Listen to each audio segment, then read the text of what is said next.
শুধু নামাজ আদায় করলেই হবে না।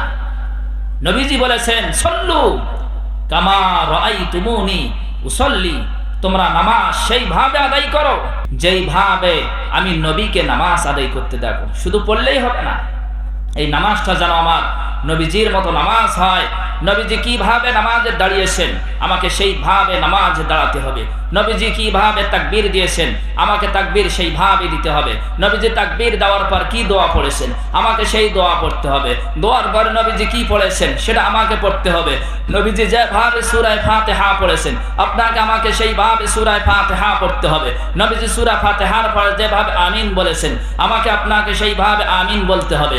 এরপরে নবীজি যেইভাবে বিসমিল্লাহ বলেছেন আমাকে সেইভাবে বিসমিল্লাহ বলতে হবে। নবীজি যেইভাবে সূরা মিলিয়েছেন আমাকে সেইভাবে সূরা মিলাতে হবে। নবীজি যেইভাবে রুকু করেছেন আমাকে সেইভাবে রুকু করতে হবে। নবীজি যেইভাবে রুকু থেকে উঠেছেন আমাকে সেইভাবে রুকু থেকে উঠতে হবে। নবীজি রুকু থেকে ওঠার পর যেইভাবে দোয়া পড়েছেন আমাকে সেইভাবে দোয়া পড়তে হবে। নবীজি যেইভাবে সাজদায় গেছেন আমাকে সেইভাবে সাজদায় যেতে হবে। নবীজি সাজদার মধ্যে যাওয়ার পর যেইভাবে যে দোয়া পড়েছেন আমাকে সেইভাবে সেই দোয়া পড়তে হবে। সাজদা থেকে নবীজি উঠেছেন কিভাবে উঠেছেন আমাকে সেইভাবে উঠতে হবে। দ্বিতীয় সাজদা নবীজি কিভাবে করেছেন আমাকে সেইভাবে দ্বিতীয় সাজদা করতে হবে। দ্বিতীয় সাজদা থেকে নবীজি কিভাবে উঠেছেন আমাকে সেইভাবে উঠতে হবে।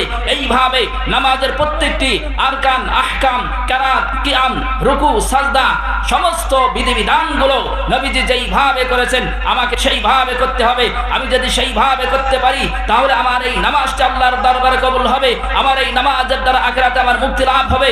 অন্যথায় আমার নামাজ হবে না। আমি শুধু নামাজ পড়বো আর পড়বো, রাতের পর রাত যাবে দিনের পর দিন যাবে, এই নামাজের দ্বারা হাসরের ময়দানে আমার মুক্তি লাভ হবে না। কথা বলেন ঠিক কিনা?